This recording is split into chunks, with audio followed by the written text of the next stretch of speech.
everyone. We're going to get ready to get started here, so everyone take a seat, please, and thank you.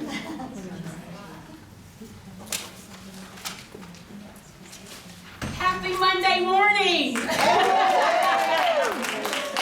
I am Joylynn M. Ross. I am CEO and founder of Path to Publishing, where storytelling is our life. Everything we do is connected to stories, because our stories is what connects everyone. So I'm so excited to be here, and I'm not going to spend a lot of time talking about me. As the saying goes, Google me.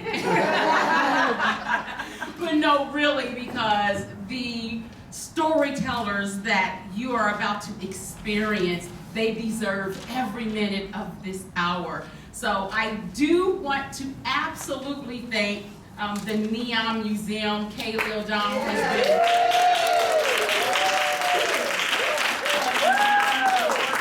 Sarah and just the entire team here, Matt, the graphics department, the marketing department, amazing. I have to thank our supporters, the Nevada Arts Council, the National Endowment of the Arts. Can we give them a round of applause? Thank you so much again for your support. And you can't do a show in Vegas without a beautiful, lovely assistant, so I want to thank my beautiful, lovely assistant.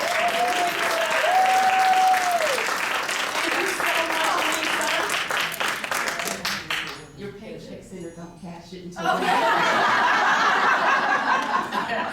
wait, did they put that? Was the mic on? Anyway, Lisa, you've been a huge part of this, so I really want to give you a moment to say your thanks as well. Oh, sure. All right. Thank you. The lovely assistant, Lisa, everyone.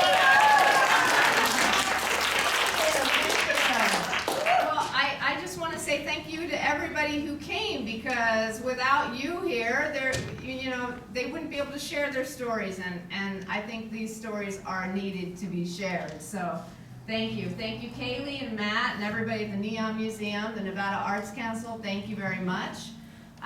Thank you, Joylynn. I met her last year at the Nevada State Museum workshop. I had a blast. She invited me to come help with this one, and I hope we can do it again. So thank you, everybody, for coming.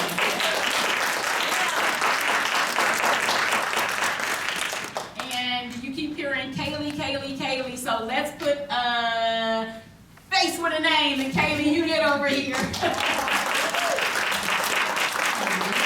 I'm not going to take up too much time either. I've just been the facilitator, right? So I'm really honored that I got to be in the same space as you. I hope that this space felt safe, and that it does right now, and that everyone, here can honor the stories that are about to be told.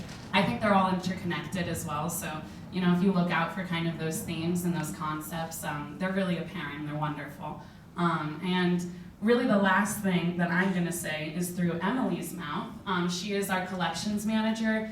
She does so much work here, and she's amazing, and she's hopefully going to give an opportunity to our participants to kind of become part of our collection. Woo. Thank you all for being here and being so willing to share your stories with us. We're so excited to hear all of them. The museum does have an archive as well as our sign collection, so if all the participants are interested in including their stories in our archives, we would be honored, as well as if you have any photographs or objects you would like to either be digitized or donate to the museum, we would love that as well. So feel free to come find me after the presentation. I have business cards, and we can start some fun conversations together. Thank you. I'm going to be emailing out all of Emily's information. Everything about that you guys will get. And then the last thing is not for our audience, I'm sorry. Please, participants, don't leave until you take our survey, because that's how we're going to do this again. So without further ado, I'm going to give the mic to Joylynn. Thank you. And speaking of objects and artifacts, we have a table over here. So before you leave today, please visit the table. Our storytellers have brought in some artifacts and some items that are connected to their stories. Some of these over 30, 40 years old. So without further ado, I would like to introduce our first storyteller. And I know this is called What Happened to You in Vegas Writing Workshop, but this truly is about storytelling and the stories that you are about to become indulged in, that you are about to experience, because they truly are experienced. I hope you will just take these back to your time capsule, your memory, and that it will incite you to tell and share your own stories. So, Terry Holzman. Yes, we're first.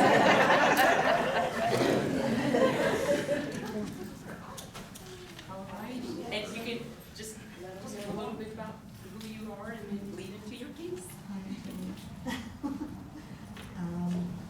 I've lived in Las Vegas for 4 years, but what I want to read today, there are 2 brief stories that are going to be part of a longer memoir called Bright Lights, Big City.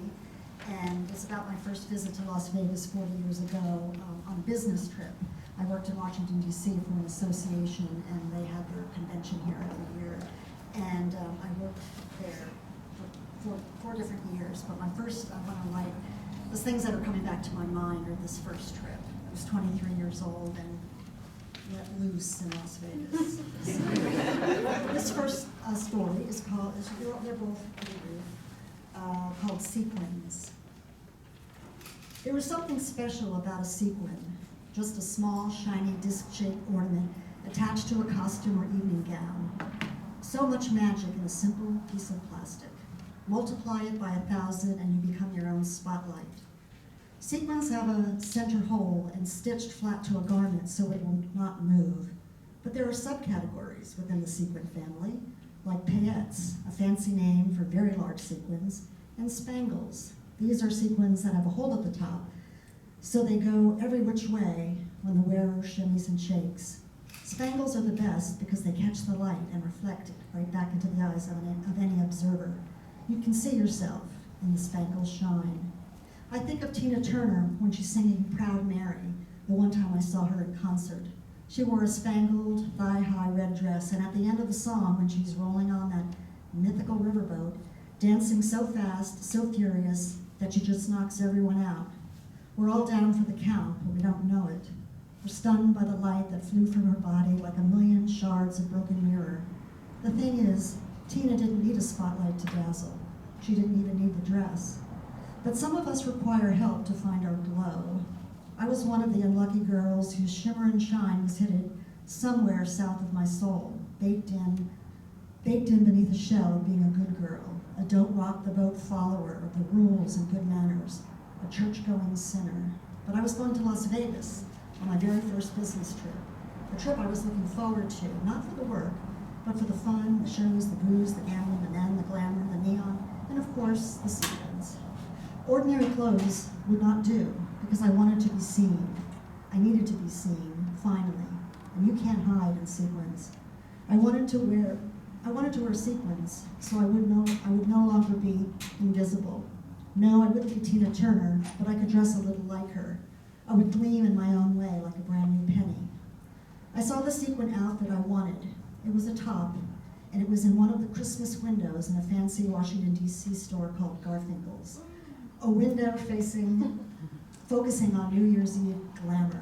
I went inside and took the escalator to the second floor where the fancy holiday clothes were displayed, and there it was in my size, hanging on a pillowy hanger, a long-sleeved, form-fitting top adorned with blue sequins, metallic thread, and a wide satin ribbon with a big juicy bow. It also had a beautiful peplum bottom. I had a pair of black silk pants at home that would work perfectly with it. This is what I needed. I looked at the price tag to see that the cost was approximately a week's salary. At that moment, I could have returned it to the rack and gone down the street to Macy's, to the sales section, and pushed through the racks of picked-over evening wear. But I had a thought. Maybe. I tried to brush it aside, but the thought stayed put, slowly pushing its way, calling out to me, maybe.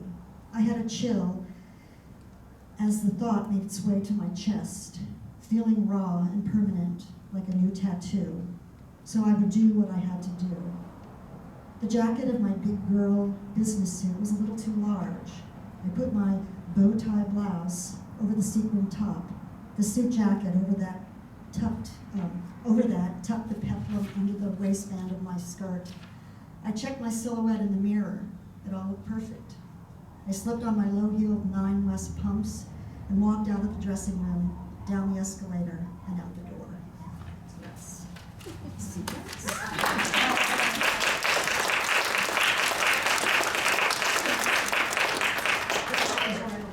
I'm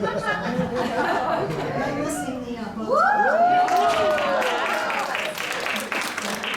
And I don't know if they call that compliments of the store, literally compliments. Somebody said it was a real steal. Oh, I did. And the second one is called eyelashes. False eyelashes, a part of beauty rituals for centuries. From Cleopatra's iconic kohl-rimmed eyes to Hollywood falsies, they have been used throughout the ages to create a dramatic look. Their use can be traced back to ancient Egypt. Of course, it was the Egyptians who invented makeup. They invented everything. Both men and women wore them, and they were made from mink, horsehair, human hair. The wealthy used them as a status symbol.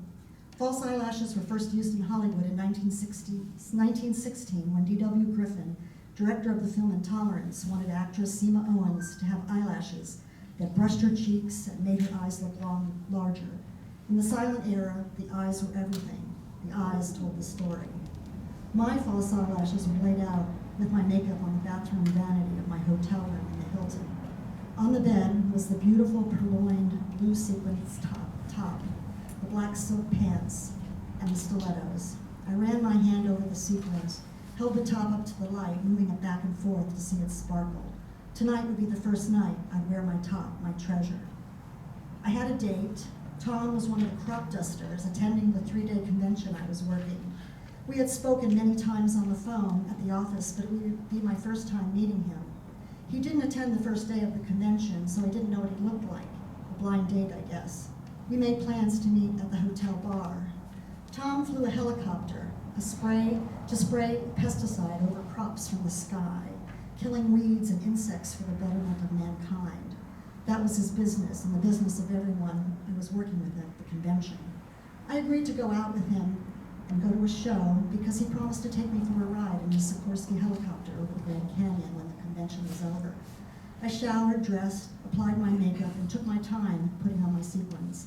And I went down to the bar. I ordered a Bloody Mary, then a second.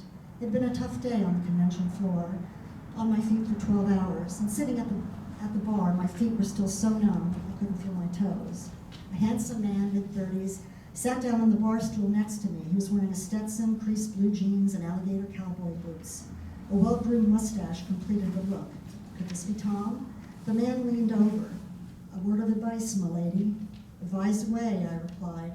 If a single woman is sitting alone at a Vegas casino bar, it's probably because she's a prostitute. Just thought you should know. Oh, I said, thanks for the heads up. Then he introduced himself. It was Tom the crop duster from New Mexico. I drained my second Bloody Mary and we cabbed over to the Riviera to have dinner. He surprised me with the news that we were also going to see Miss Liza Minnelli perform on the Versailles Theater stage. My skin rippled with chills. My first Las Vegas show, and it was Liza with a Z. At the theater, our reservations confirmed, Tom handed the maitre d' a $100 bill, which he quickly folded in half and almost perceptibly slipped into his pocket, a gesture done 1,000 times. The maitre d' led us down the aisle. All the booths were full, and he kept walking to the very front of the room to a long table abutting the stage. Front row, center seats. The maitre d' pulled a chair out for me and handed me a menu with no prices on it. Tom ordered for us lobster and champagne. Oh, how I love champagne, and drank it as often as I could, usually when someone else was buying, and often to disastrous results. I guess Tom was trying to impress me, possibly laying the groundwork for something later that evening. But then he told me how beautiful I looked. You look like Christmas, he said. That made my heart fly. Another bottle of Moet was ordered, and the house lights went down. Then Liza's band members came out from backstage one by one and took their seats. And when they were all situated, The stage went dark except for a single spotlight. Liza walked into the light, and the audience erupted in cheers and applause. The roar was deafening. I loved Liza, but she wasn't the Beatles or Elvis, yet she did deserve every second of that entry ovation. Liza threw some kisses to the audience and bowed her head, humbled, and now, thank you. She wore a white man's shirt that reached almost to her knees, black tights, and flat black shoes. So simple, so elegant. Like Tina Turner, she didn't need to put on dress to shine. She was a light on her own. And her signature long, black, feathery eyelashes were glued to her saucer eyes. She shook her iconic pixie haircut and began to sing. At the end of the show, looking like she had left everything she had on that stage, she still had the juice for one last song. She sat down on a stool right in front of me. I could have touched her foot if I dared. Her drummer brought Liza a white towel which she used to wipe the sweat from her brow. Then she dramatically rubbed the towel through her wet hair, drawing laughter from the crowd. I start out good, Liza said, so it doesn't matter how I end up. She tugged on her false eyelashes. These things keep falling into my eyes, and she plucked both of the eyelashes off. I was clapping madly and caught Liza's eye, and she looked straight at me. She saw me, and I believe that to this day, that my sequins were a signal to her. She walked, and they were like a lighthouse, signaling ships at sea. Smiling at me, and only me, Liza bent down, took my hand, opened it, and dropped her eyelashes into my palm. She signaled to the band leader to start, and the intro for Over the Rainbow began. This last song is for Mama.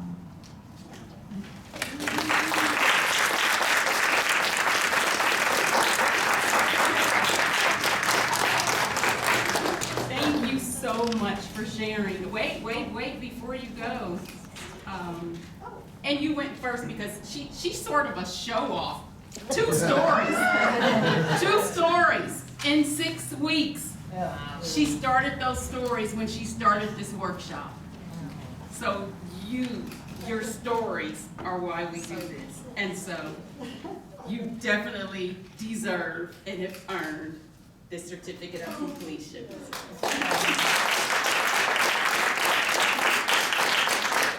Thank you. You still have the eyelashes? I don't. I'm not sure of them though. They're really nasty. I couldn't do it now. I mean, it was pretty unhygienic. Somebody's, but yeah, I do moves and everything. I lost them. I think I didn't even bring them home because I was 23 and I had a champagne. So things happen.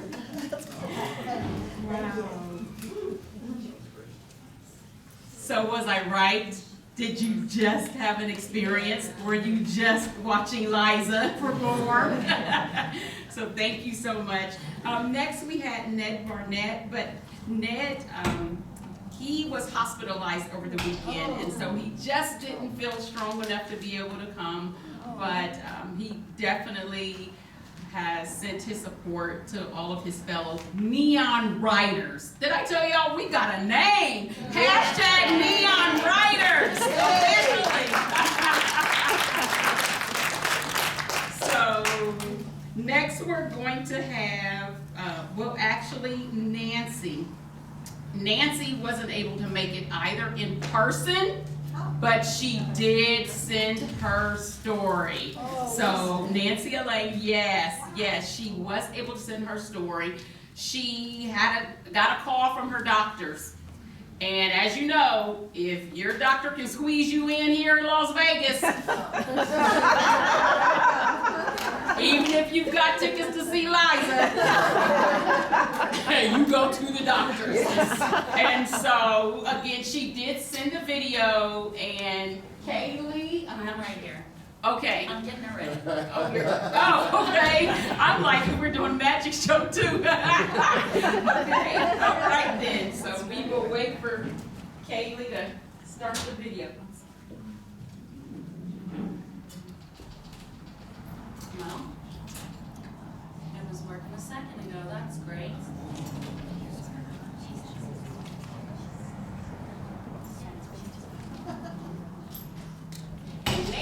really wanted her story told, so she sent a print copy just in case this doesn't work.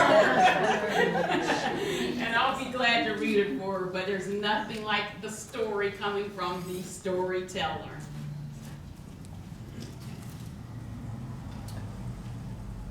Oh, here we go. All right.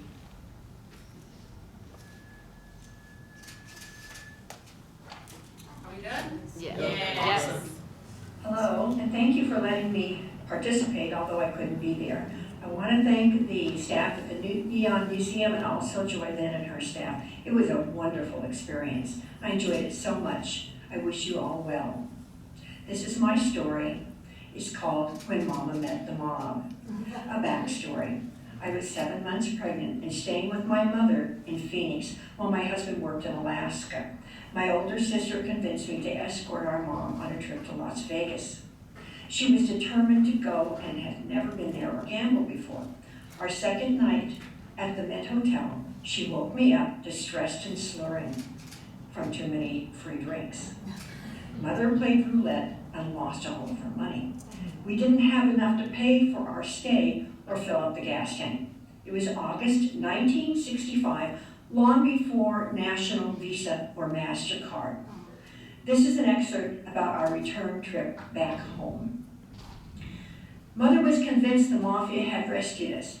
I preferred to call the two men the management. Either way, our empty gas tank was filled and our hotel bill erased. One of the wise guys handed Mother a $5 bill. She thanked him for everything and promised that as soon as we returned to Phoenix, she would mail a check. That wasn't necessary, he told her.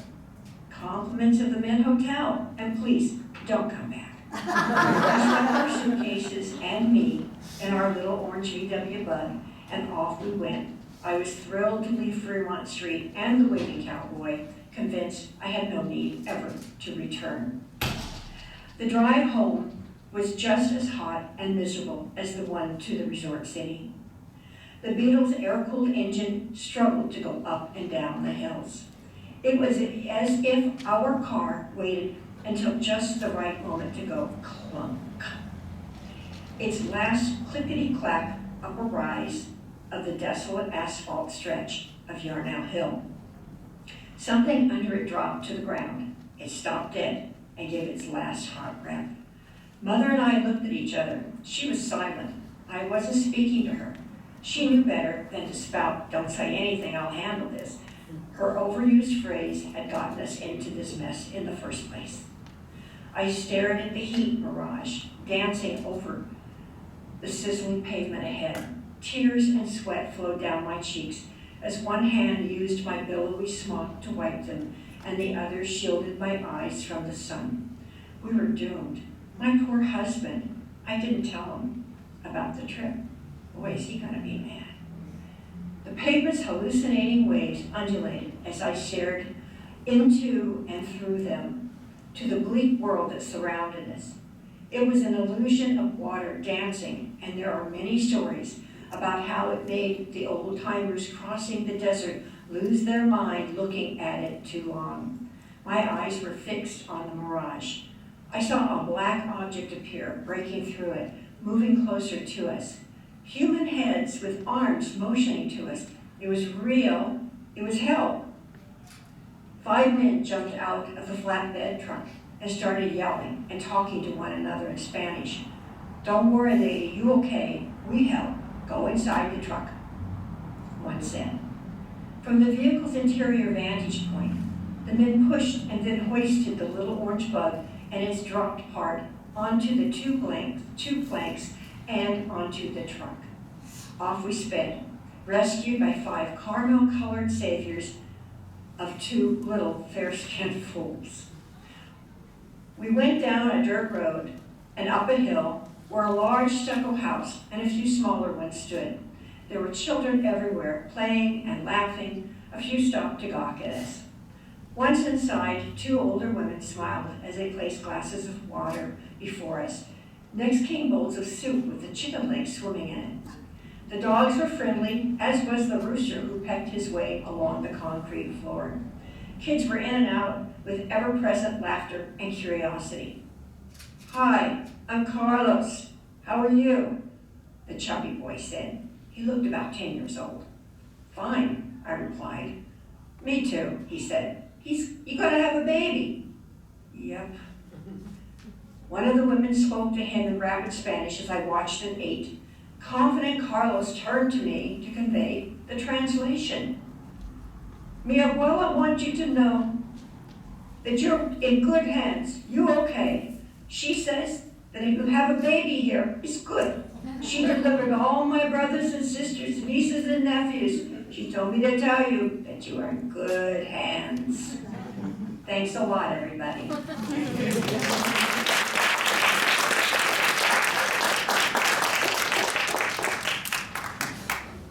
And so we're gonna place Nan's certificate in the mail for her, but if she was here, I would just tell her how amazing she is, and she really wanted to be here. She even tried to the 11th hour to get her doctor to switch her appointments but she couldn't successfully get that done. But Nan is amazing, and she did say if we do it again, undoubtedly, without a second thought, she'd be here. So maybe next time you'll get to see her and meet her in person. Okay, and next we have Paula Francis.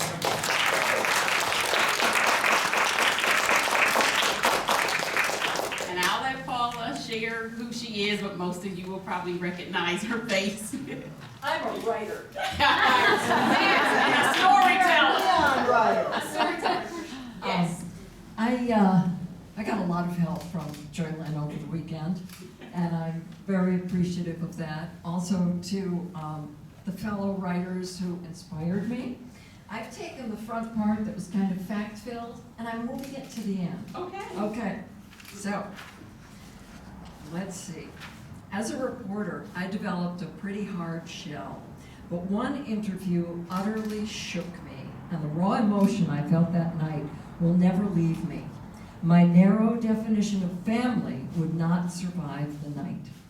My photographer John and I arrived in a part of Las Vegas I had never seen. We were a world away from the sparkling Las Vegas Strip, its neon colors flashing behind us. Gone even were the old hotel marquees still blinking, preserved as history in the neon boneyard. The few street lights in this parking lot were dim and flickering. John left on the news van's highlights to unload his gear while I gazed up at the small apartment building, becoming anxious about what awaited us behind the graying walls. Now that we were here, I was suddenly in no hurry to do this interview. We'd come to interview a very young woman whose baby needed a transplant. An hour ago, her father had called the newsroom. He'd seen a national story about a baby with a similar illness. He pleaded with us to publicize the baby's plight. "This is happening to my daughter. Her baby needs a transplant too." This was one of those stories I just hated to report, not because I was without pity, but because medical poverty reduced people to begging on TV. Now it's GoFundMe. Nonetheless, a local angle to a national story was always a good bet, and this had the making of a tearjerker. It might even mean a chance at treatment for the baby. The tiny apartment felt crowded and lonely at the same time. The man and his daughter shared the tiny place with her new baby and 3 other children, all younger than 5. It was difficult to even count the children. They were moving around so quickly, and it was impossible to understand their utterances. Their pale heads with wispy hair made them indistinguishable from each other. The man and his teenage daughter sat together on the dirty sofa. She held the baby. Everyone in that apartment looked so similar, they could be replicas of one original.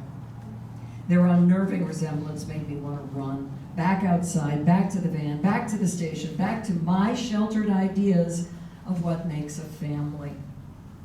I struggled through the interview. The man was talkative but aggressive. He seemed to want to share, but also to conceal. His daughter was almost nonverbal, like her children. She stared at her baby and would not look up at me or the camera or her father. Getting details out of her was impossible. So we settled for the man's description of the sad medical circumstances and wrapped up the interview. Our bigger problem would be getting B-roll, that's video, to cover my narration of the report. The other children would not sit still, and the mother, just a girl herself, looked uncomfortable beyond normal shyness.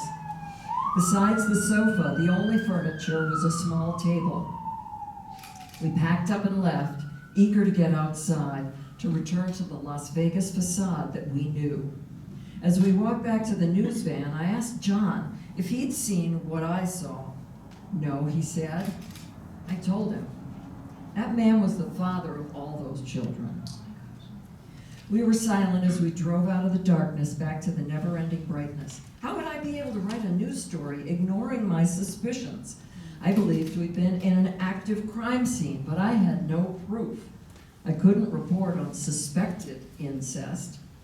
The man had invited a news crew into his home, risking exposure because he was desperate to get help for his grandbaby, or was it his baby? I had consented to help him. Would it be a betrayal to call police or social services? I decided to stifle my trepidation. Back at the station, I wrote the story as fast as I could, shutting out my doubts and concentrating on the baby's illness and her mother's hope for a cure. John swiftly put together the sound bites and the sparse video and my narration. The report ran at the top of the newscast. We hoped the report would get help for the baby, and we also hoped we were wrong about our suspicions. Would we ever know the truth? The evening had been a revelation, even if I couldn't share the larger story. My narrow definition of family suddenly had wide new margins to take in this small, strange group of people. They were a family, certainly. What kind of family? Not one which could live in the open. They had a terrible secret, but their motive, like any family's, was love. We don't know much about incest. We once assumed it happened to maybe 1 in a million people. The United Kingdom Biobank puts the number closer to 1 in 7,000, recently reported by the Atlantic Monthly. That's my story.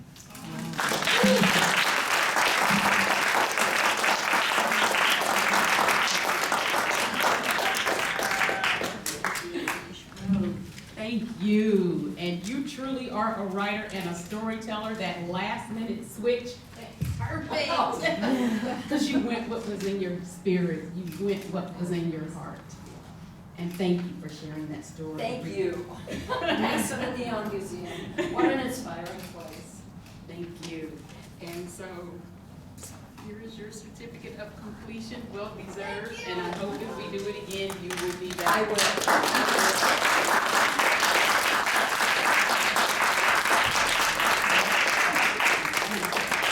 I know how to see all the cameras in the back. She's a pro. And isn't this great? Oh my goodness, this is just so amazing. I feel like it's my first time hearing it, hearing these stories. And I can't just thank you enough. Thank you for your story. You know how we always hear thank you for your service. Not just to firemen and policemen and those in service. I say that to teachers too, you know. Yeah. But for storytellers, thank you for your story. It's so life-changing and so impactful. Okay, and so our next storyteller, our next neon writer is Jennifer Montgomery. Here you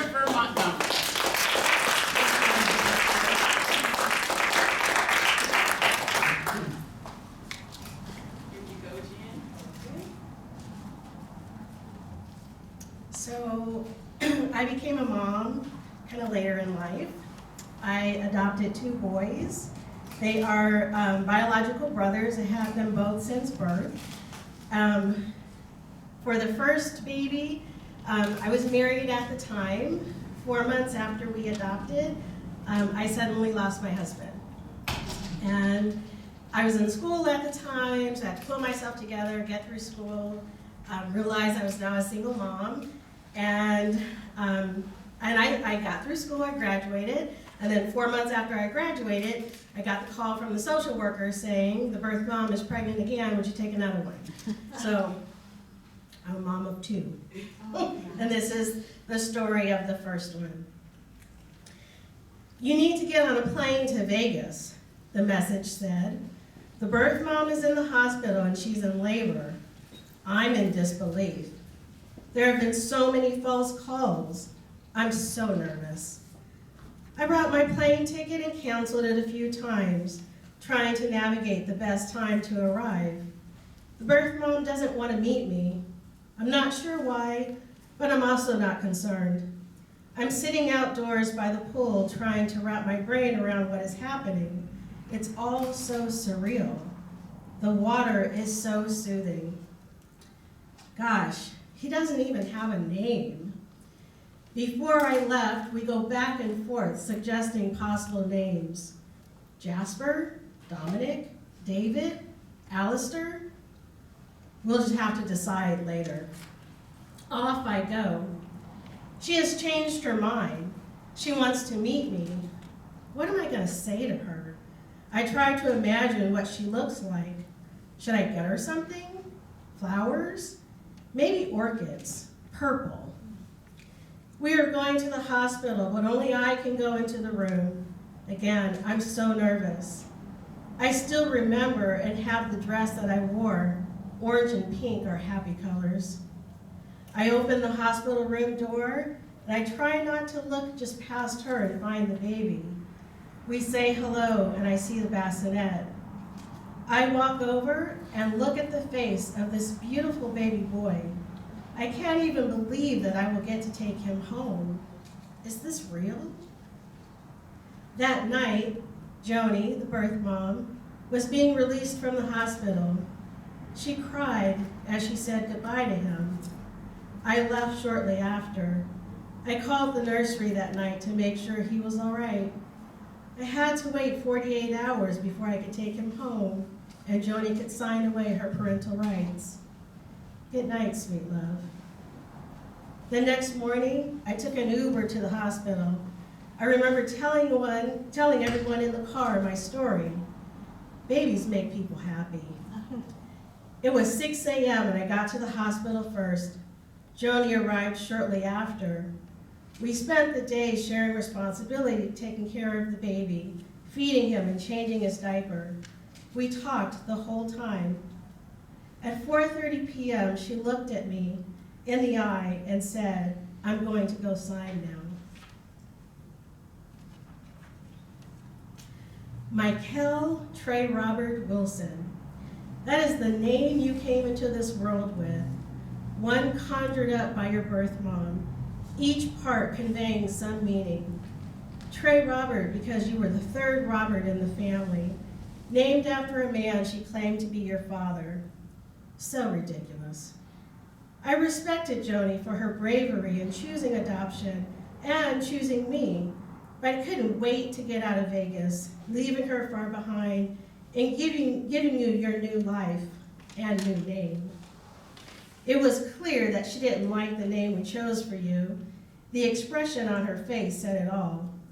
I tried to appease her by saying, well, maybe we'll use Michael, her version of Michael, as a middle name. I'll just call him Mr., she replied. I cringed every time she referred to you as Mr. I still do. We always said that Darius would name the baby. I often think that your name is his last and greatest gift to me. It's most ironic that Joni and I both became widows at such a young age, a common shared story of love, fear, and emptiness. I don't like to relive the morning that I lost Darius. However, there are a few moments that remain clear as day.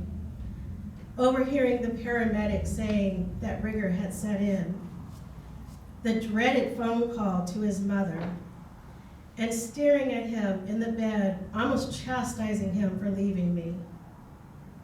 A month or so ago, before he died, I captured him singing to you. Something told me to record it on my phone. Look at my Devin, Devin, Devin. Look at my Devin, Devin, Devin, Devin, Devin, Devin, Devin. The last thing he said to me in his deep, melodious voice was, "Go and get some rest and be with Devin, my Devin." And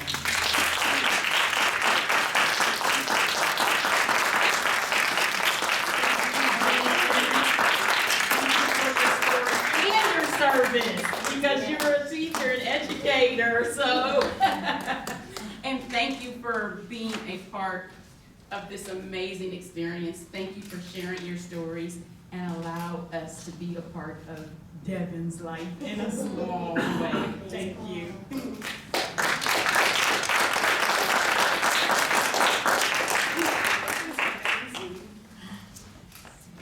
Okay, and next, I don't know if I'd ever be able to do a workshop and Donna Silva didn't participate. I love, love, love the fact that she is a true storyteller in every sense of the word. Everyone here is a true storyteller.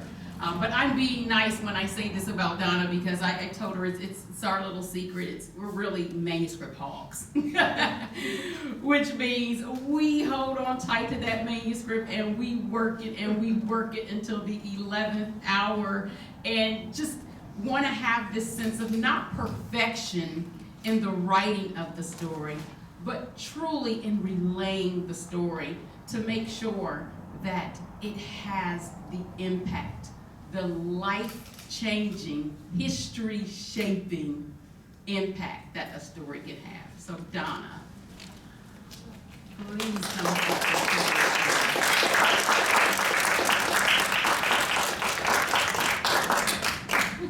And thank you for joining us again, workshop. Thank you, Joey. I am not used to being on this side of the audience. I'm usually behind the curtain, backstage, where no one can see me. And this is very uncomfortable for me. However, I just love the fact that Joy gives these seminars. She's such a wonderful teacher, and Lisa is my muse. She helps me so much and inspires me. And I want to thank the Neon Museum. Kaylee, you've done so much for us, and we're really lucky to have this beautiful set to do our stories on. So, with nothing else, let's get to it. Stevie Wonder's hit song, Superstition, filtered through the sound system as I slipped quickly out of my cigarette girl uniform and put it in my locker. My outfit consisted of a red and blue faux British-themed miniskirt and a low-cut blouse, and a top hat that loosely resembled a British bobby. But any attempt at emulating a beefeater ended with my red platform fuck-me pumps. I just slipped off my aching feet and blistered feet, and now I felt like dancing. I was meeting my friend Bobby, but we were just going to a funky little bar, so I didn't plan on getting too dolled up. I threw on a pair of Levi's and a gauzy gypsy-style shirt and my comfortable fringed moccasins. Later, as we sat at the bar, the Rolling Stones song, Start Me Up, was playing in the background. We talked about the news we had recently heard. The Rolling Stones were doing a tour in the United States. Bobby exclaimed, "They're gonna be in Mobile, Alabama. That's my hometown. In fact, my family still lives there." "Bobby, I have 2 kids at home. I'm not sure this idea is really doable for me. Going to a concert in Mobile, Alabama?" "Tell you what, Donna, you concentrate on finding someone to care for your children and getting the time off work. I'll get both the plane tickets and the concert tickets. That's the best part of being a blackjack dealer in Las Vegas. Nightly tips." A month later, I was all set with my daughter Darcy planning to stay with her best friend's family. And Dennis, my son, was looking forward to riding horses with my dad. All three of us were stoked as we looked forward to the 3 days in June. A couple months later, Bobby and I met at the airport, dressed in our concert finest, airbrushed t-shirts with peace patches and embroidery on our jackets. I even added an American flag patch on the butt of my jeans as a protest against the Vietnam War. We had a 90-minute layover in New Orleans, and we were told we could leave the plane, but we had a warning that anyone that was late they would not be held for anyone who was late. Oh, excuse me. Anyway, Bobby, who worked the graveyard shift at the Desert Inn the night before, had fallen asleep. I wanted to stretch my legs and had met a couple of guys that were about my age and dressed kind of like us, and asked if I wanted to go have a drink at the airport bar. Sure, why not? A Bloody Mary in a glass sounds perfect right now. We walked down the gangplank and towards the bar. Oh, and we came upon Stevie Wonder and his entourage.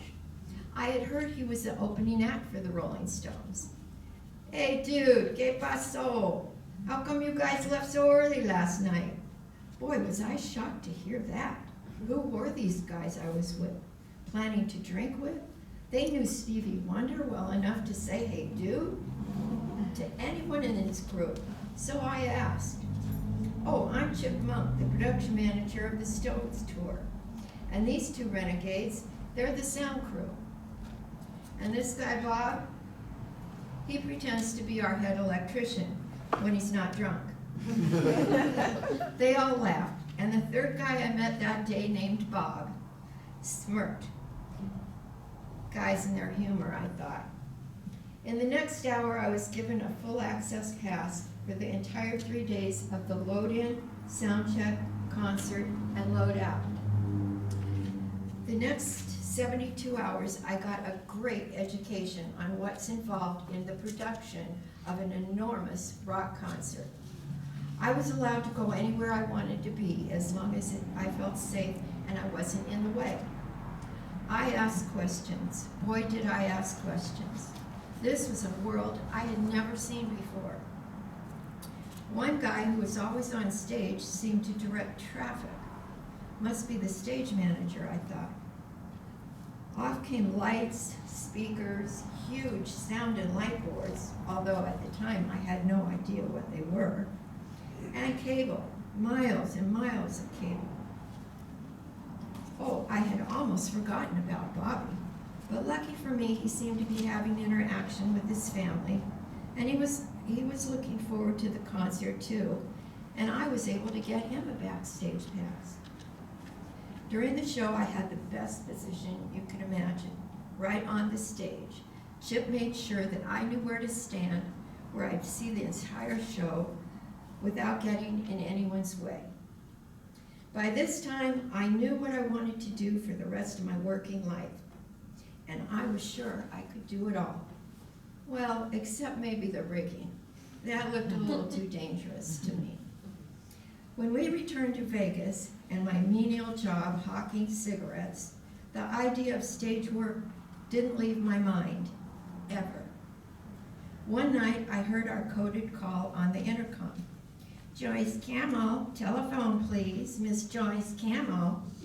That was the code for me to pick up a house phone and find out where the operator wanted to send me, where they needed a cigarette girl. On this particular night, I was told to go to the sound booth in the hotel showroom.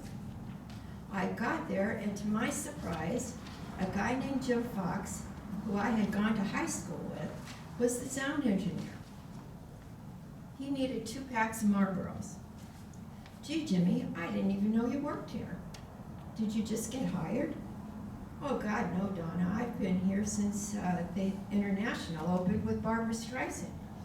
But that's the thing about working in a stage booth. Unless the booth is in the audience, no one even ever sees you. No kidding. "Oh man, Jim, this is what I want to do. I want to work here, not out there in these high heels." I proceeded to give him a quick version of how the Rolling Stones concert had affected my life. "Well, that's pretty cool, Donna. I've never heard of a woman wanting to do this kind of work, but I don't see why not. Why don't you come back after the show? Tonight is a show change. The Osmonds are leaving, and we're loading in Liberace. You might see a few things that change your mind. A show change is really hard work. It couldn't be harder than walking in these platforms for 8 years and dodging the hands of sleazy guys. Well, for the next several months, Jim made me the backstage gopher. Long before DoorDash, I became the errand girl that would take orders from the stagehands and go pick up like 30 hot dogs from Mad Dogs or subs from Shiverini's. And between the errands, however, Jim and some of the other guys would show me the ropes, and the mics, and the lights, and the cables, oh, those cables, all that's required to produce and enhance a Las Vegas show. I took notes. Whenever I learned something new or saw something on stage where it was, I would take notes. I wrote in a little black book. I wanted others to begin to count on me, like say, "Oh, go ask Donna, she knows where everything is." That's what I wanted.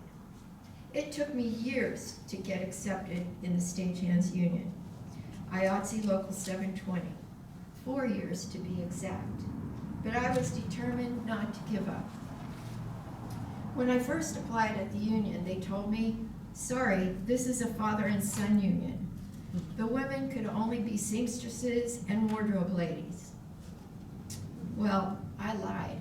I said, "How could I be a seamstress? I don't even know how to sew." I did sew. As poor as I was, I'd made a lot of my children's clothing, but I lied anyway.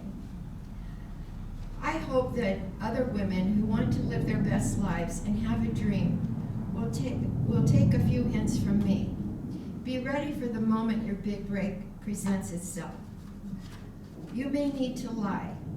You may need to be brave. You may need to go where nobody wants you.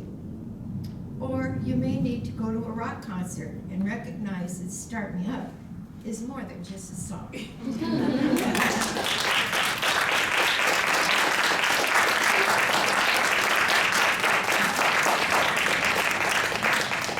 Well, you belong right where you are, Donna. That's the little one I was introducing.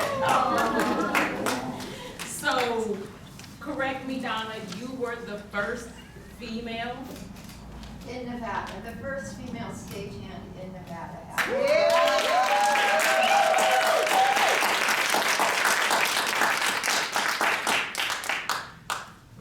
This isn't the first time I've been giving you one of these certificates, and I pray and hope it will not be the last. I am so taken aback by your stories. They're always so amazing, so beautiful. I know you have so many more, and it's just an honor that you shared with us today. Thank you, Donna.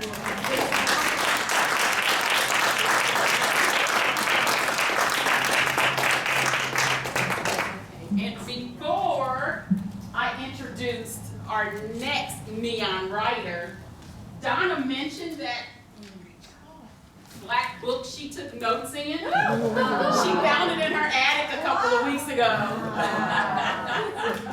So again, make sure you all step over here. Donna has some other things that she found, and let's see, I'm going to show you this and see if you know which story this came from.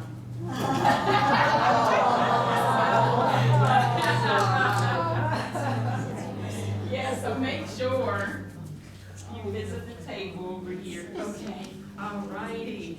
Isn't this amazing? I love it, I love it, I love it. Okay, and next we have neon writer Ellen Spiegel.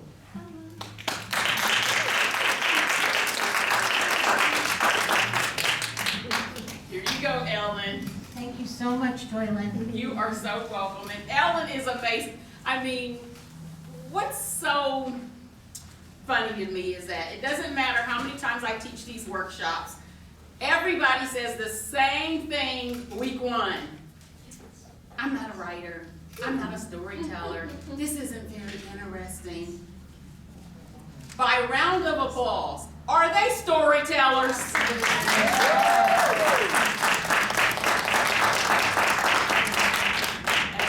I just had to say that because you too, all of the neon writers, amazing, true, real storytellers with impactful, again, life-changing and even life-saving stories. Thank you for sharing. Thank you so much. But Ella, nobody just visits Philly in winter, said Mark, my friend from 4th grade. We do, and we're having a lovely time despite the cold. Indeed, it was as if my husband Bill and I had the city to ourselves. We were able to do whatever we wanted, from touring the Rodin Museum, gazing into each other's eyes and kissing under the love sculpture in an otherwise deserted plaza, to eating our way through the Reading Market in South Philly. But Mark really knows me, and I could tell he felt there was something I wasn't saying. He was right. Mark surmised I was keeping busy with new projects because for the first time in 16 years, I was neither running for elective office nor serving in the Nevada legislature. I said nothing to change that thought because while it was true, it was only a half-truth, and I wasn't ready to tell the whole truth, not even to a friend of more than 50 years. Having a health crisis can either put you into paralysis or drive you to act. The only problem was at first, I didn't know what I was up against. I could feel the brisk December air on my face as I took my morning walk with Katie. I don't understand, I said. I suppose my annual mammogram came back with inconclusive findings because of the size of my bosom and my age. Katie agreed that inconclusive findings are common, especially for women of my age. I'm not going to worry about this. Breast cancer doesn't run in my family, except by marriage, and that doesn't count. So what are you going to do about it, asked Katie. I'm going to my gynecologist in early January. I'll do what she says. I'm sure it's nothing. The gynecologist said I needed a diagnostic mammogram. You would think that scheduling a diagnostic mammogram wouldn't be a big deal, but it was. We have a severe shortage of medical providers in Las Vegas, and access to care is a big issue. These appointments cannot be booked online, and the imaging center needs to make sure that prior authorizations are in place before appointments are booked. 45 minutes on hold, I sighed and complained to Bill. Unbelievable. 45 minutes of that boring hold music. 45 minutes of being able to do nothing but ponder my fate. When I was finally able to set my appointment, it was scheduled for 3 weeks later. What if it's really cancer? I tearfully asked Bill. I can't afford to wait 3 weeks if it's aggressive. There was no choice. I had to wait. I can't just sit around waiting to see if this is going to kill me. I just can't do that. I have to have something positive to look forward to. Bill agreed. We decided that in addition to my focusing on my new business, we would plan a trip. Planning the trip and spending time with family and friends were a great distraction, and I appreciated the stress reduction and looking forward to a pleasant experience. The morning after the diagnostic mammogram, I signed on to the imaging center's web portal to see if the results were available. They were. They were inconclusive. And there was a recommendation that I obtain a biopsy. While I understood what my next step should be, I was under the care of my gynecologist, and her office would need to be involved. Unfortunately, they did not respond to my phone messages, and I was unable to connect with a live person. After several days of mounting frustration, we booked a trip to Philly so there would be something positive to look forward to, and planning to distract us from the silence of my gynecologist's office. It took 3 more days before my gynecologist's office said I needed to see a surgeon and gave me 2 names. The first was a doctor who specializes in lap band surgery. Lap band? I asked Bill incredulously. I know we have a provider shortage here in Las Vegas, but lap band for breasts? Fortunately, the other name was the most highly respected breast cancer surgeon in town, and she was able to see me. That said, it took a biopsy, inconclusive, and a lumpectomy, unsuccessful, to finally get a diagnosis in April, more than 4 months after my annual mammogram. There it was, stage 0, grade 3 breast cancer. Talk about a confusing diagnosis. You're really lucky, the surgeon told me. The cancer hasn't spread, and to many people, what you have isn't cancer. If you have to have cancer, this is what you want. But I still need to have either a second lumpectomy or a full mastectomy, reconstruction, go through radiation treatment and hormone therapy for years. My head was reeling. What about support groups, I asked. My surgeon jumped in. No, they're not for you. They're for people with real cancer.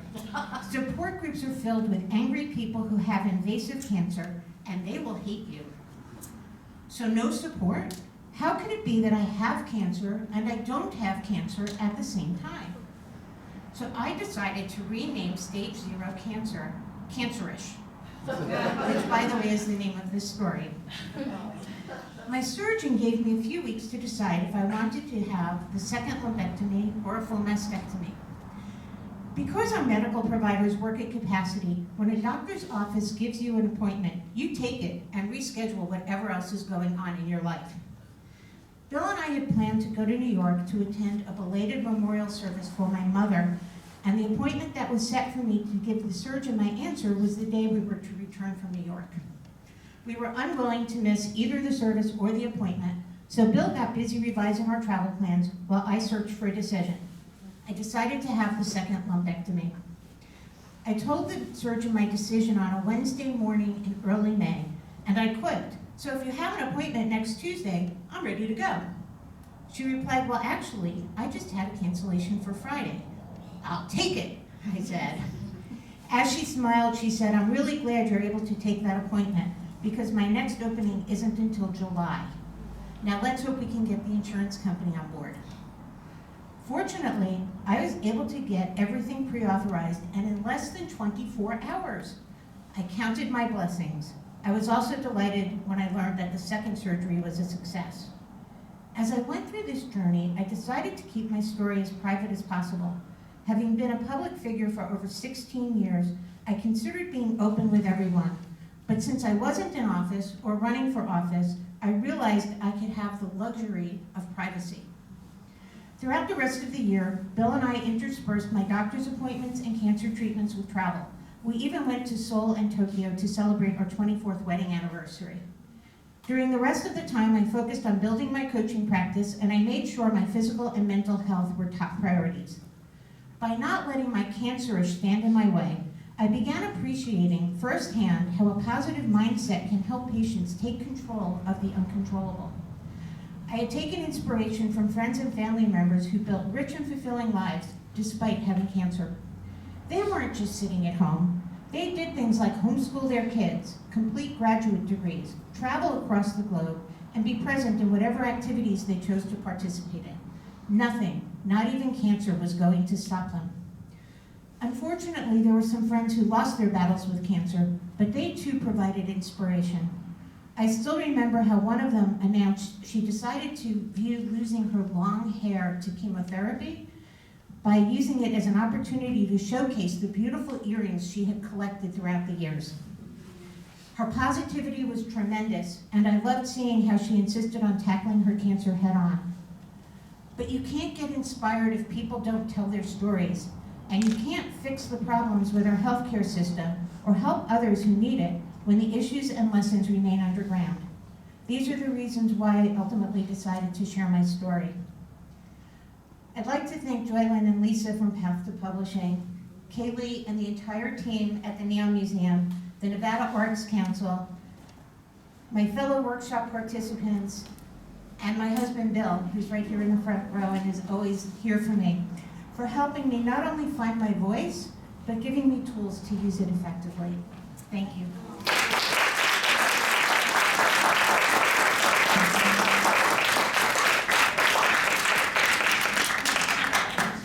Thank you so much, Ellen. Thank you, truly thank you for your story.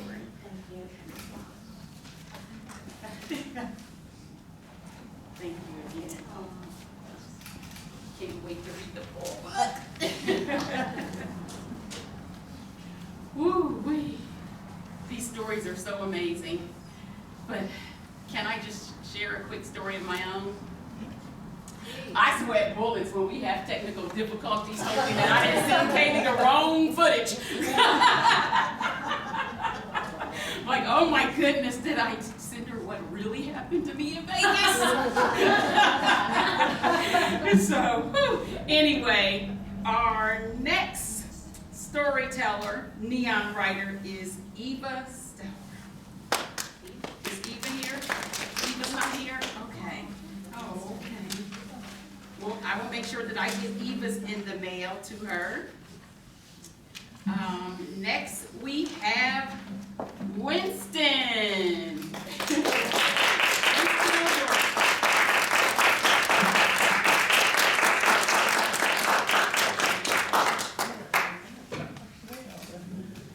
Hello.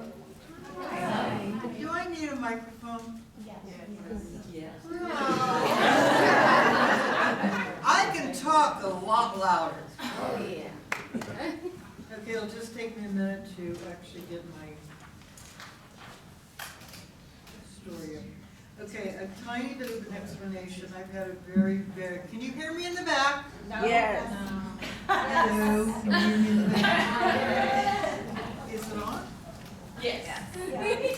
Okay. I had a very hectic month. I did not get to finish my story.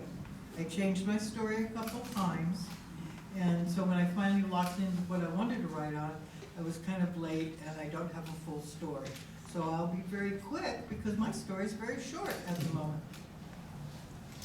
It will get longer in time. Let's dance. On July 22nd, 1948, I came into the world kicking and screaming. I was an early arriver by 2 months, couldn't wait to get out and be part of this crazy journey. Within 9 months, I had crossed the continental United States twice by air and once from Tennessee to California in a taxi cab. I've been on the road ever since. My earliest memories. At the age of 5, we moved to Germany. My father was in the military and his new assignment was Bitburg, Germany for 3 years. For me, it was a wonderful experience.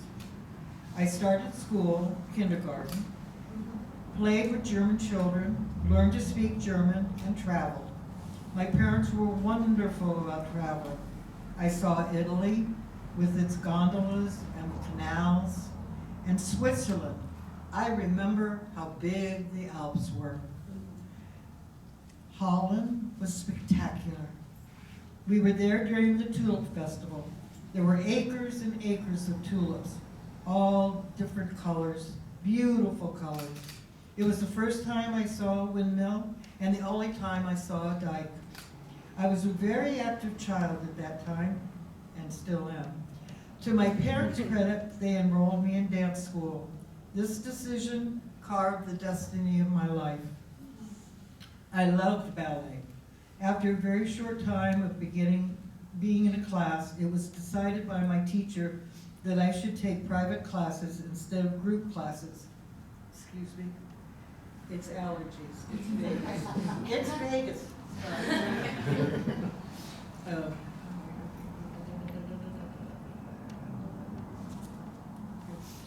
Well, I may have to back up.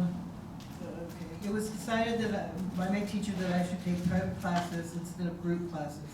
I seemed to have a natural talent for ballet and was learning faster than the other students. I did not know why I was moved to a different class, but I liked it. My teacher was a French ballerina and beautiful. The music for class was supplied by a sweet German female pianist. An aside, when I came back to the States, it was way different. At the end of class, my teacher would sit me on top of the piano and give me a piece of chocolate. I was very happy. At the time, I was very small, even for my age. I had a natural ability to learn choreography, remember the choreography, and perform the choreography.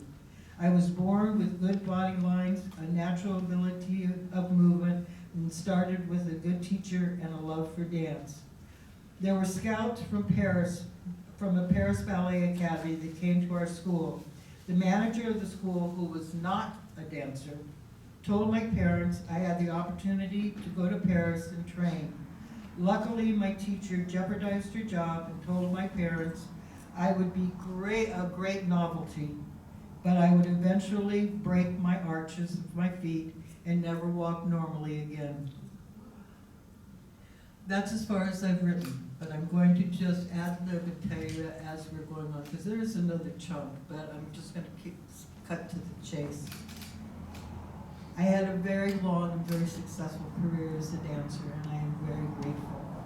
After this time in Germany, during time in Germany, I experienced my first recital, and I was a soloist, and I was actually allowed to do my dance twice. An encore at a very young age. And at that time is when I truly found out that I loved dance and that was my destiny. I was a dancer then, I am a dancer now, and I will forever be a dancer.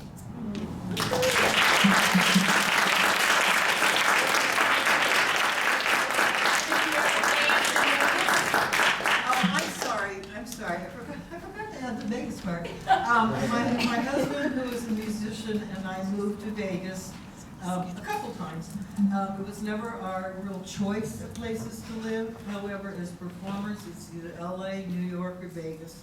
We lived in LA, cannot take New York, so it was Vegas that we headed to. My husband had a very successful career here as a musician, and then went into videography. I continued as a dancer in this town. I worked at the Hilton, I worked at a lot of different places. Unfortunately for me, I'm only 5'4", so no, I was never a Las Vegas showgirl. I looked up to them, but it was never in my cards for me. I've had a very successful career. I'm very, very satisfied. I'm also very scatterbrained, and I forgot to bring my little things for the table, which were a pair of my original ballet slippers that have the ribbons on them. And I don't know, for those of you who don't know, in ballet shoes or in point shoes, toe shoes, you have ribbons attached to your shoes. You wrap them a certain way around your ankles, you tie them, and you tuck the ties. When I came to the States, and I was taught that at 5 years old, I could take care of my own ballet slippers. I mean, there's a way to fold them and everything. When I came to the States, they were elastic. That like kind of bummed me out. But here in Vegas, I'm going to share one story real quick because I know I'm supposed to have more Vegas stuff. When I was here and I worked at the Hilton, first of all, I had a girlfriend in the show who hurt her ankle, and I got to do her part, which was the lead. So I flew from the heavens with a big red backpack and big feathers and got to come down out of the sky. So I had that rush. But the biggest, most wonderful thing about working there, one of the girls had to quit the show. So I had to replace her. So I went to the entertainment director, who did have an open door policy, truly. You could go and sit down and talk with them about anything. So I went there and I told him that one of the young ladies had given me her notice, and I had to replace her. And he goes, well, go ahead and organize an audition. And I said, well, I really don't want to do that for just one spot. You know, I have 35 girls come in hoping to get a job, or however many. And so he said, well, whatever you think. And I said, well, I know a girl that I danced with who was perfect size, she'll fit the costumes, blah, blah, blah. And he goes, okay, go ahead and hire her. I said, okay, I'll make arrangement. Oh, by the way, is there a problem that she's black? And that's the same silence that I heard from him. And he said, oh, no, whatever you think right. And I was like, okay, bye. So I left, hired the girl, the woman, Betty. She did the show. After the first show, I had crew members come up to me that had been working at the Hilton for years and told me that was the first time that a black person had been on the Hilton stage, except for Bill Cosby and one other major star. And she was that person, and I'm very proud of her.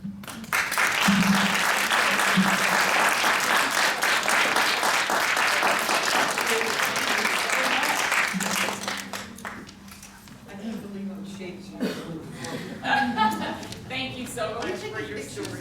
Yes. What show was it? What show? What It was show? called Rainbow Fantasy. And we were, it was a short contract, and we knew it was a short contract when we took the job. And then it ended up being even shorter because they brought down the show from Reno, I can't remember the name of the show, but it was a Can show. And they had to drill holes in the stage, so they had to eliminate us. So the Hilton, in their benevolence, sent us a gift to each of the dressing rooms. They sent us seized candy. You don't send candy to dads.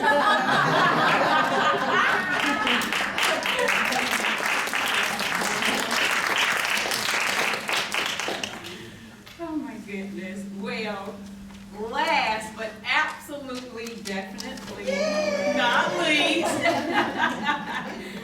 we have the most scaredy cat neon writer. And I don't know why. I think it's just an act. Because she's amazing. Lynetta Welch, your story, please.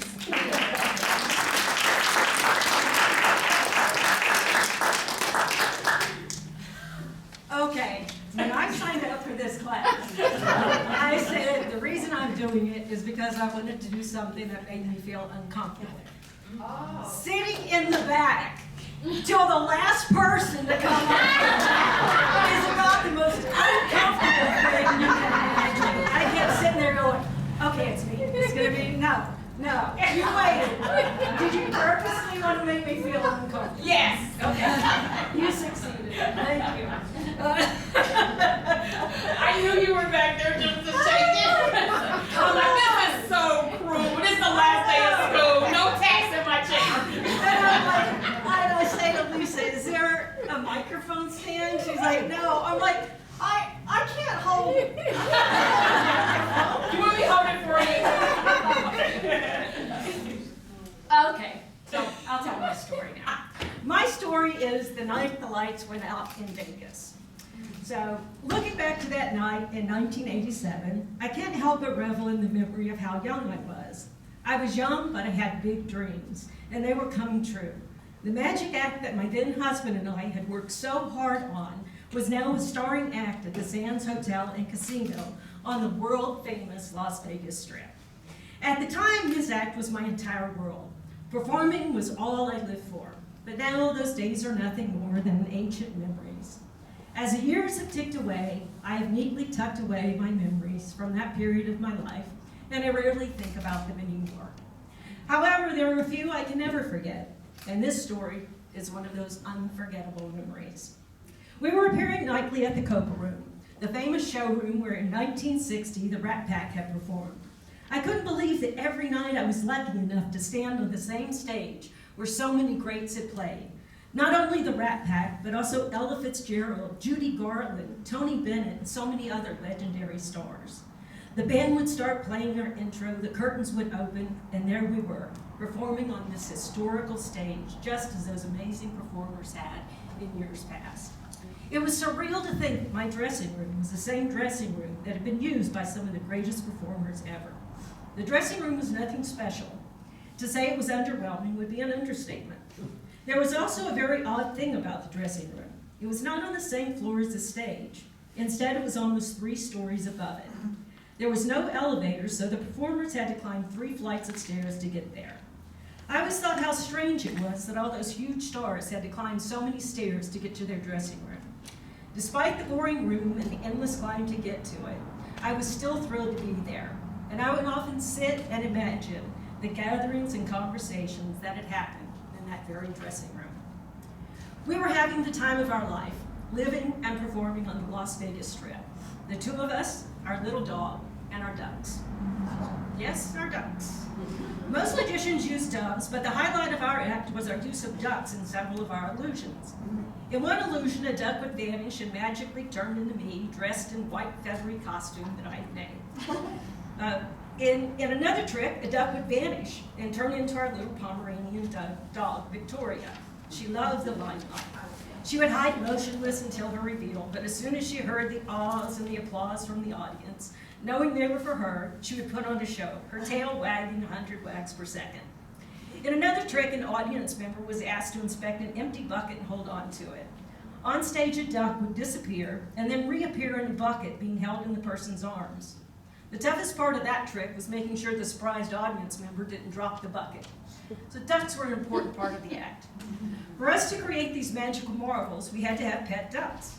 It's not that hard to acquire pet ducks, but traveling with and living with ducks is a completely different story. Ducks are fun and humorous. However, even though they like to be clean, they can be quite messy. To keep themselves clean, they need water, and they also need water to eat. Sometimes I would let them bathe and eat in the bathtub in my hotel room. Yes, I always carried sanitizing cleaners. But most of the time, they would take a shower and eat in between shows in the dressing room. It was important for us to have clean, well-fed, and happy ducks, and using the dressing room shower was a practical solution for accomplishing this. Since I never used that shower, the ducks using it instead of my hotel room was a big plus for me. It was also good because we could feed and clean them in between shows. We found that if we ran the shower and put the ducks in with some cracked corn, they would eat, bathe, and be happy little ducks. They would flap their wings in the shower water and gobble up their food. This became a routine every night, feeding the ducks in the shower while we went out to have a bite to eat before the next show. No problems. Until that one fateful night. As we had done so many nights before, the ducks were in the shower, water running, wings flapping, and ducks eating. All was right in duck world. And off we went to grab some dinner of our own. The coffee shop at the Sands had some of the best Chinese food in town, and as happened often, I was craving their hot and sour soup. It was so good. About halfway through our meal, something completely unexpected happened. Something that never happens in Vegas. The lights in the casino went out. Everything went completely dark. It was unbelievable. Ear-piercing sirens sounded throughout the whole casino. Emergency lights came on with just enough light to see the silhouettes of the dealers diving onto the tables to protect the bets. Security was scrambling. What had caused such an incomprehensible fiasco? No one knew. We didn't finish our meals. Instead, we rushed to the showroom to find out if anyone knew what was going on. But everyone was in the dark. Pardon the pun. No one knew what had caused the mysterious blackout. People were saying that it wasn't just the Sands. Shortly after the Sands went dark, the entire strip went dark. What had happened?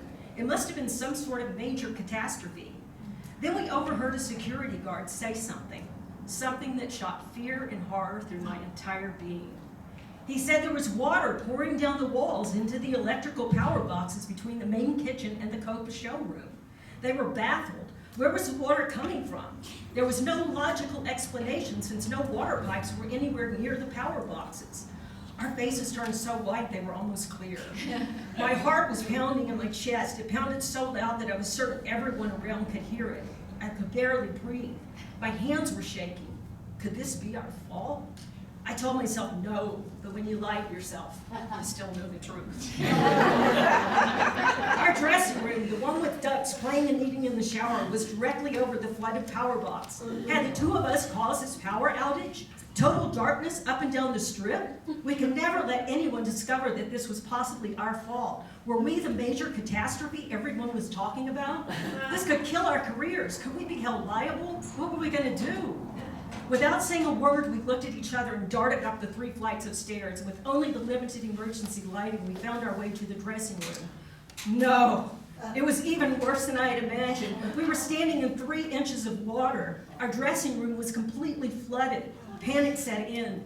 We knew it was only a matter of time before someone put the pieces together and figured out where the water was coming from.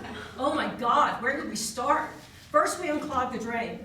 Then we took the ducks out of the shower and put them in their pen in another room.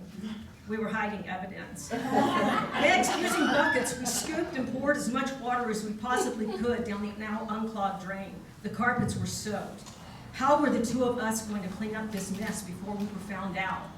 For some reason that we never understood, there were always tons of towels in our dressing room. Not just a few, but hundreds of towels and washcloths. We grabbed them all and started soaking up all the water we could. We used every towel and every washcloth in that room. We were making progress, but not fast enough. The floor was still very wet, and now we were faced with a new dilemma: what to do with all the wet towels. Our brains went into overdrive. We shoved as many wet towels as we could into garbage bags and dragged and carried them down the stairs. We sneaked our way into the laundry area, and fortunately, due to the power outage, no one was around. Finding an empty laundry bin, we dumped the towels in. Next, I found a bin full of clean towels. We both grabbed as many as we could, and we started to head back upstairs. On the way, we noticed there was a lot of scrambling and commotion near the electrical boxes. Doing our best to remain unseen, we ducked and hid behind whatever we could and worked our way back to the stairs.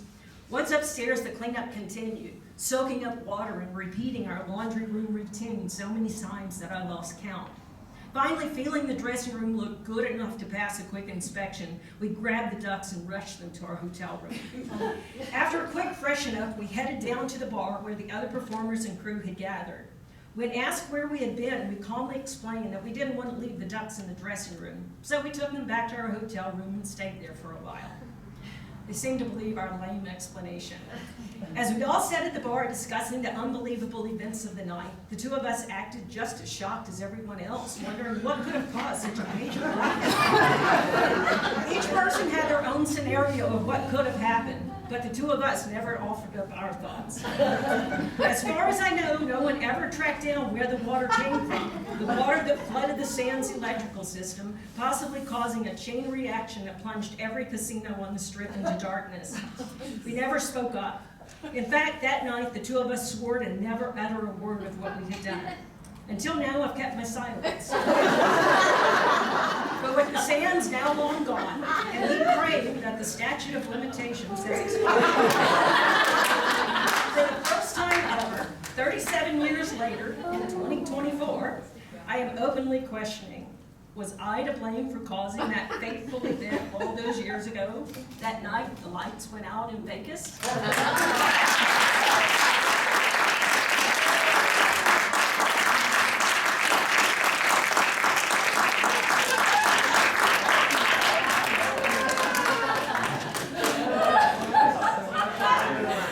Wasn't worth the wait. Maybe not for her, but for us.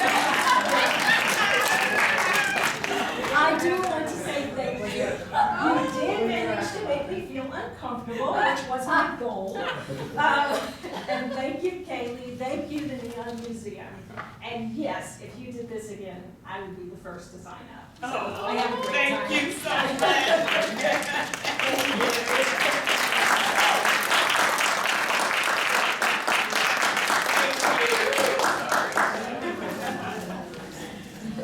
Oh my goodness, well, this is so bittersweet.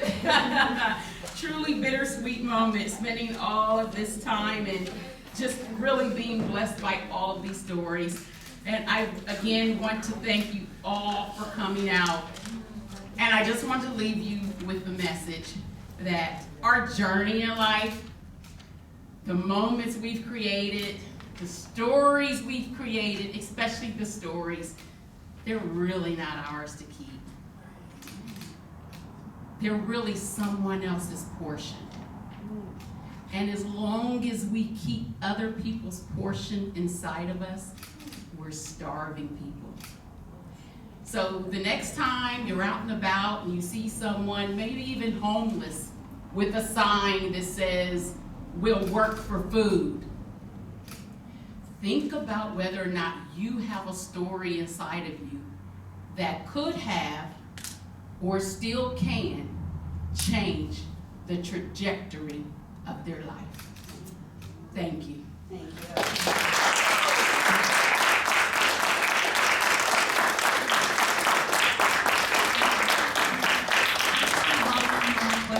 Thank you for coming. If you want to hang out for a few moments, you can, but if you guys would refrain from going into the boneyard, yes, that would be wonderful, and just exit out of this one right here. Thank you so much for coming. This was wonderful.